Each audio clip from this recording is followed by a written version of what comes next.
사도행전의 말씀입니다. 그 무렵 교회는 유다와 갈릴레아와 사마리아 온 지방에서 평화를 누리며 굳건히 세워지고 주님을 경외하며 살아가면서 성령의 격려를 받아 그 수가 늘어났다. 베드로는 모든 지방을 두루 다니다가 리따에 사는 성도들에게도 내려가게 되었다. 거기에서 베드로는 에네아스라는 사람을 보았는데 그는 중풍에 걸려 8년 전부터 침상에 누워 있었다. 베드로가 그에게 말하였다. 에네아스, 예수 그리스도께서 당신을 고쳐주십니다. 일어나 침상을 정돈하십시오. 그러자 곧 에네아스가 일어났다. 리따와 사론의 모든 주민이 그를 보고 주님께 돌아섰다. 야포에 타비타라는 여제자가 있었다. 그 이름은 그리스 말로 번역하면 도르카스라고 한다. 그는 선행과 자선을 많이 한 사람이었는데 그 무렵에 병이 들어 죽었다. 그래서 사람들이 그의 시신을 씻어 옥상방에 누워 놓았다. 리따는 야포에서 가까운 곳이므로 제자들은 베드로가 리따에 있다는 말을 듣고 그에게 사람 둘을 보내어 지체하지 말고 저희에게 건너와 주십시오 하고 청하였다. 그래서 베드로가 일어나 그들과 함께 갔다. 베드로가 도착하자 사람들이 그를 옥상방으로 데리고 올라갔다. 그러자 과부들이 모두 베드로에게 다가가 울면서 도르카스가 자기들과 함께 있을 때 지어준 속옷과 겉옷을 보여주었다. 베드로는 그들을 모두 밖으로 내보내고 나서 무릎을 꿇고 기도를 드린 다음 시신 쪽으로 돌아서서 타비타 일어나시오 하고 말하였다. 그러자 그 여자가 눈을 떴다. 그리고 베드로를 보고 일어나 앉았다. 베드로는 손을 내밀어 그를 일으켜 세운 다음 성도들과 과부들을 불러 다시 살아난 도르카스를 보여주었다. 이 일이 온 야포에 알려지자 많은 사람이 주님을 믿게 되었다. 주님의 말씀입니다.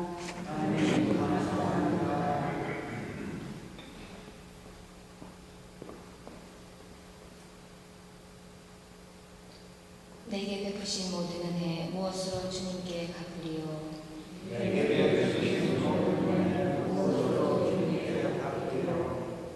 베푸신 모든 은혜 무엇으로 주님께 갚으리요? 구원의 잔 받들고 주님의 이름 부르리라.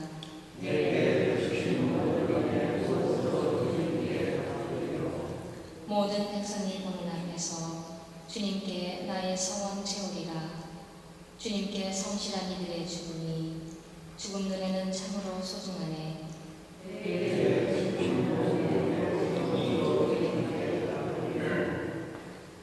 주님, 저는 당신의 종, 저는 당신의 종, 당신 여종의 아들, 당신이 제 사슬을 풀어주셨나이다. 당신께 감사제를 바치며 주님 이름 부르나이다.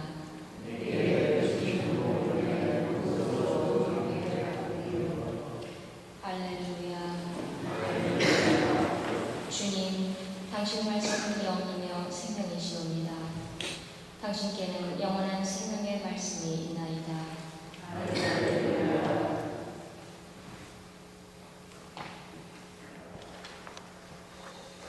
주님께서 여러분과 함께 요한이 전하는 거룩한 복음입니다.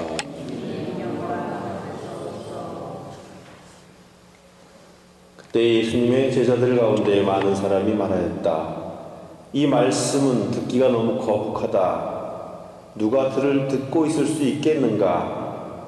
예수님께서는 제자들이 당신의 말씀을 두고 투덜거리는 것을 속으로 아시고 그들에게 이르셨다. 이 말이 너희 귀에 거슬리느냐? 사람의 아들이 전에 있던 곳으로 올라가는 것을 보게 되면 어떻게 하겠느냐? 영은 생명을 준다. 그러나 육은 아무 쓸모가 없다. 내가 너희에게 한 말은 영이며 생명이다. 그러나 너희 가운데에는 믿지 않는 자들이 있다. 사실 예수님께서는 믿지 않는 자들이 누구이며 또 당신을 팔아넘길 자가 누구인지 처음부터 알고 계셨던 것이다. 이어서 또 말씀하셨다. 그렇기 때문에 아버지께서 허락하지 않으시면 아무도 나에게 올 수 없다고 너에게 말한 것이다. 이 일이 일어난 뒤로 제자들 가운데 많은 사람이 되돌아가고 더 이상 예수님과 함께 다니지 않았다. 그래서 예수님께서는 12 제자에게 너희도 떠나고 싶으냐 하고 물으셨다. 그러자 시몬 베드로가 예수님께 대답하였다. 주님, 저희가 누구에게 가겠습니까? 주님께는 영원한 생명의 말씀이 있습니다. 스승님께서 하느님의 거룩하신 분이라고 저희는 믿어왔고 또 그렇게 알고 있습니다. 주님의 말씀입니다.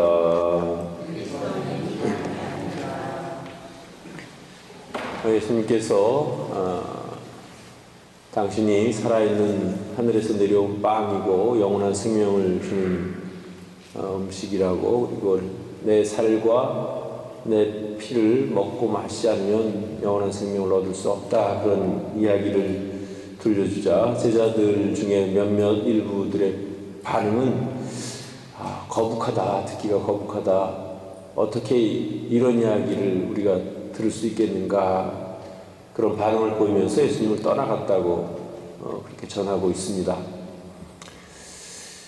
살다 보면 사실 듣기에 따라서는 거북한 이야기를 들을 때도 있습니다. 그런데 그 거북한 이야기라고 하는 것이 정말 그 자체가 거북해서 거북할 수도 있겠지만은 내가 잘못 이해하고 있거나 잘못 알고 있거나 내가 알고 있는 것이 잘못된 것이기 때문에 아무리 좋은 이야기를 해도 그것이 거북하게 들릴 수도 있는 것입니다. 그럴 때 우리에게 필요한 것은 정말 진실을 진실로서 알려고 하는, 진리를 진리로서 알아듣고 알아볼 수 있는 그런 마음이 필요하고 그런 판단이 필요한 것입니다. 또 한편으로는 보면 그런 그 거북한 이야기들은 또 때에 따라서는 그 원인이 나일 수도 있지만 또 상대방이나 또는 다른 사람들이 그 거북함을 줄 수도 있습니다. 그럴 때 우리는 어떻게 해야 되느냐? 거북하다고 해서 그것을 무조건적으로 거부하고 또 그것을 반대하고 그걸 거절할 것이냐, 아니면 거북하다 하더라도 그것이 주님의 뜻이라면 그것을 따를 수 있는 마음이 있느냐 하는 그 점이 우리에게 소중한 것 같습니다. 사실 개인과 개인 사이에도 서로 거북한 말을 하거나 거북한 행동을 하거나 해서 남에게 거북함을 주는 사람들도 있지만, 또 한편으로 보면 자기 스스로 남을 거북하게 생각하고 거북하게 느끼고 받아들이지 못하는 그런 경우들도 적지 않아 있는 것 같습니다. 더군다나 공동체 안에서 함께 어떤 일을 처리하거나 어떤 일들을 하다 보면 거북한, 자기에게는 적어도, 남들은 어떻게 생각할지 몰라도 적어도 자기에게는 거북하게 느껴지는 것이 있을 수도 있을 겁니다. 그럴 때 우리는 기도해야 됩니다. 이 거북함이 내 개인적인 사정 때문에 혹은 나의 개인적인 생각 때문에 오는 것인지, 아니면 정말 그 자체가 거북한 일인지 그걸 잘 구분해야 할 것이고, 특별히 무엇보다도 교회 공동체 안에서 일어나는 많은 일들은 그 어떤 처리 방식이 단순히 감정이나 느낌이나 또는 자기들이 생각하고 있는 평상시의 생각 때문에 그런 생각대로 그걸 이끌어 나가서는 안 됩니다. 오히려 기도하고 또 곰곰이 생각해보고 여러 사람들과 공정하게 이야기를 나눠보고 혹은 토론해보고 나서 어떤 것이 옳은지 정말 양심의 소리를 듣고 그 양심에 따라 움직일 때에 어쩌면 그것이 거북한 말씀이 아니라 또 거북한 일이 아니라 그런 거북함을 극복하거나 또는 거북함을 초월할 수 있는 그런 지혜로움도 우리에게 주어질 수 있다고 확신합니다. 그래서 적어도 우리 신앙인들만큼은 어떤 사람을 대하거나 어떤 일을 대하거나 그럴 때 일단 먼저 선입견에 의해서 또 평상시 자기가 생각하고 있던 것에 의해서 거북한 마음을 먼저 갖지 않도록 하는 것도 매우 소중한 것 같습니다. 그래서 우리는 좀 더 하느님의 뜻에 자신의 뜻을 순명하고 그리고 또 모든 일들을 처리하는 방식이 신앙 안에서 또 신앙인답게 말하고 행동하고 또 처리할 수 있도록 그렇게 하면 얼마나 좋을까. 그리고 그것이 진정한 신앙인들의 자세이고 그렇게 살아야지만 비로소 우리는 다른 사람들의 눈에 세상의 빛, 소금으로 보여줄 수 있을 거라고 생각을 합니다. 오늘은 특별히 장애인들을 위한 날이라고 합니다. 우리 주위에는 장애인들이 많이 있는데 글쎄요, 뭐 직접 가까운 가족이나 또는 가까운 친구나 이웃 간에도 있을 수 있고 또 혹은 장애인들만을 위한 어떤 시설도 있을 수 있고 그렇습니다.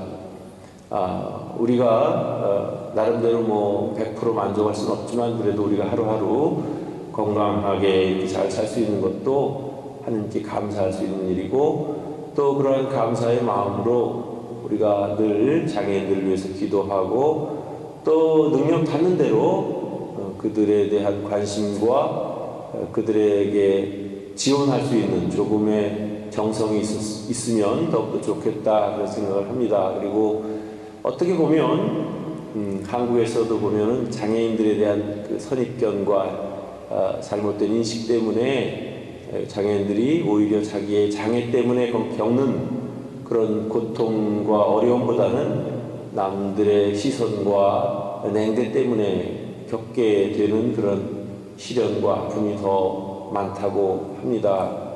그래서 우리가 오늘 하루만큼은 장애인들을 위해서 뭔가 이렇게 그들의 장애를 극복할 수 있는 그런 역할을 맡아주면 더 좋겠고 혹은 그들을 위해서 기도하고 또 장애인들도 자신의 탓이 아니고 또 어떤 우연한 기회에 장애를 얻을 수도 있고 선천적으로 장애를 얻을 수도 있는 그런 우리 현실이라는 것을 우리가 잘 기억하고 장애인들을 위해서도 항상 우리가 노력하는 우리 자신들이 되기를 진심으로 바랍니다.